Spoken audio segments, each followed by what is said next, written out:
What's up everyone, welcome back. This is a Sony ZV-E10 that I just got, my brand new camera, and I wanted to do an unboxing about it because I'm an unboxing channel now, I guess. Why not? A bunch of papers. Inside the box we have camera and a bunch of accessories. Here it is.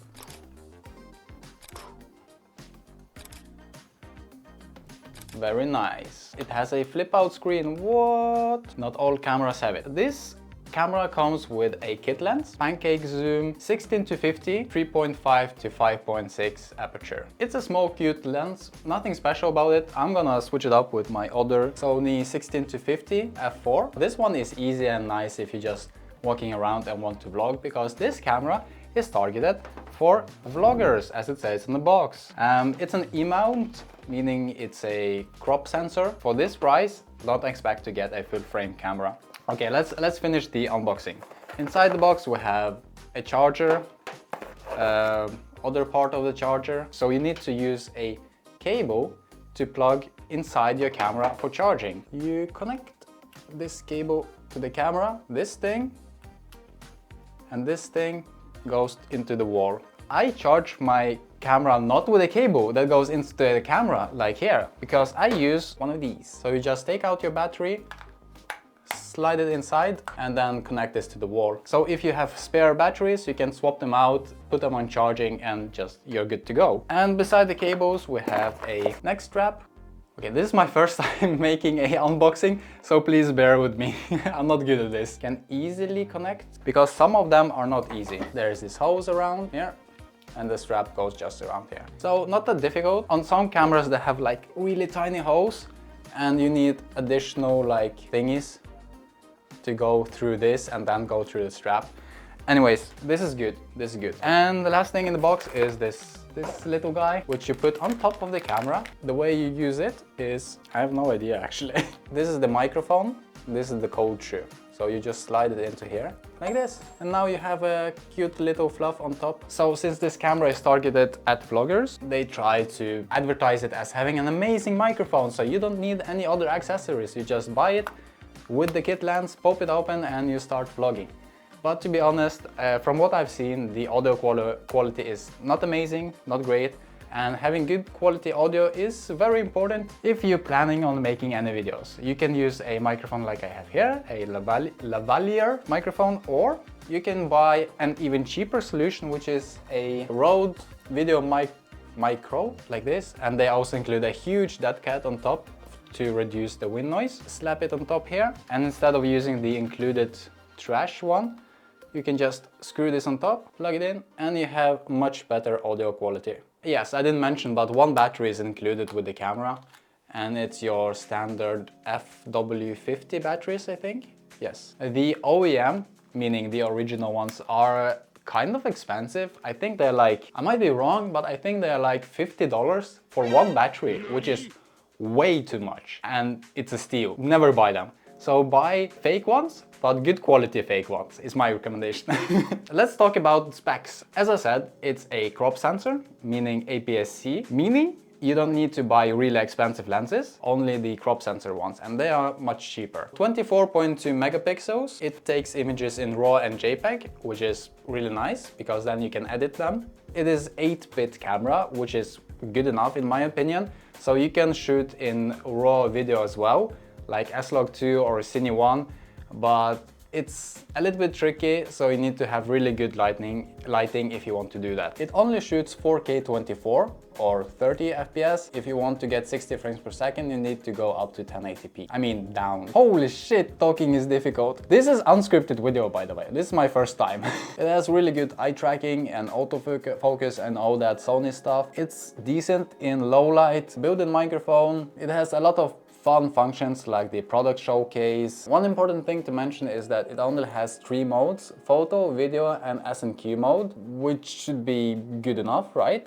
But if you're a professional photographer, you may be used to having a lot of different modes like this wheel here, which gives you more options. To be honest, I mainly only used photo and video mode. You can add like manual modes here too, but you need to go deeper into the settings. What I don't like is that it has this weird zoom button on the front here, so you can zoom in and out without using your hand like this.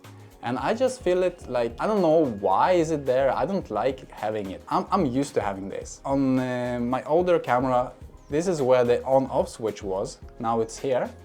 Maybe I'm just not used to it, but this is where you find the shutter button, shutter to take picture and also zoom in and out. To be honest, there's a lot of really neat functions in this camera, just as good as the Sony a6000 series, even though it has less functions, but these functions are not often that used. It's very simple in my opinion. Simple but good camera. It's very beginner friendly as well, even though the menu system in the Sony cameras is really awful and you need to some time to figure it out. The reason I bought this camera is because I kind of broke my old one, which was a Sony a6500, and I needed a new one to replace this one. It's not broken, just kind of halfway broken. So I went online and I saw that the price for this one is just as high as this one, maybe even steeper. And this camera is from 2017. This one is from 21, I think. So because it's newer, it's more optimized and has more functions, I guess, but quality-wise they are kind of the same. Maybe this one has just a little bit better processing for that 4K video. It surprised me that the camera from 2017, which is just as good as this one, is more expensive. Ah yes, I forgot to mention. You see, no viewfinder on the ZV-E10. I forgot to mention it because I never used it.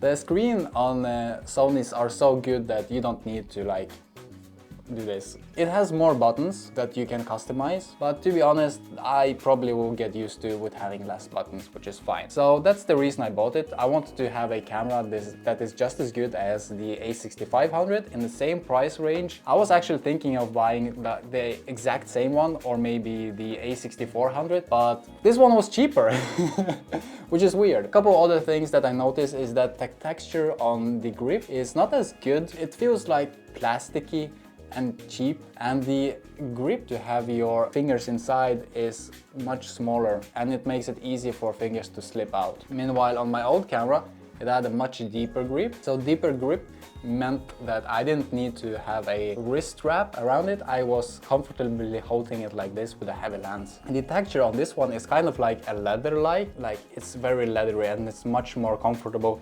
than this plastic shit. It's kind of too slippery. None of these cameras are weatherproof. Trying to not take them out when it's rainy outside, but I'll do it anyway. They are weather sealed, I think it's what it's called, meaning they can withstand raindrop or like flashes of water.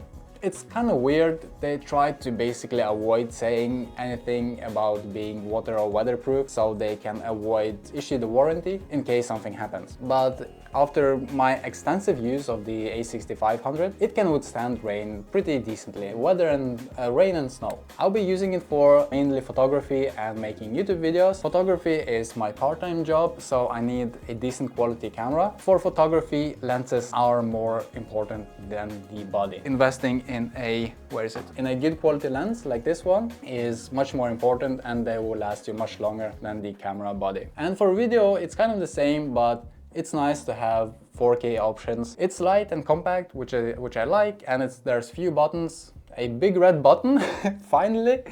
Oh my god, okay, I'm comparing it too much, but on the old one it had this barely, okay, can I show you? This small button which was really difficult to press. Meanwhile here it's a huge one. If you're just starting out, I would recommend a couple accessories, and that is having a nice microphone. And it doesn't need to be expensive, much better than this shit. I don't know why. It annoys me because there will be so much dust stuck inside of here. There's so much space for a microphone. Why did they do that? Why not just include a flash like this one? You also probably need a tripod, and please don't buy this stupid Sony tripod that they advertise together with this camera.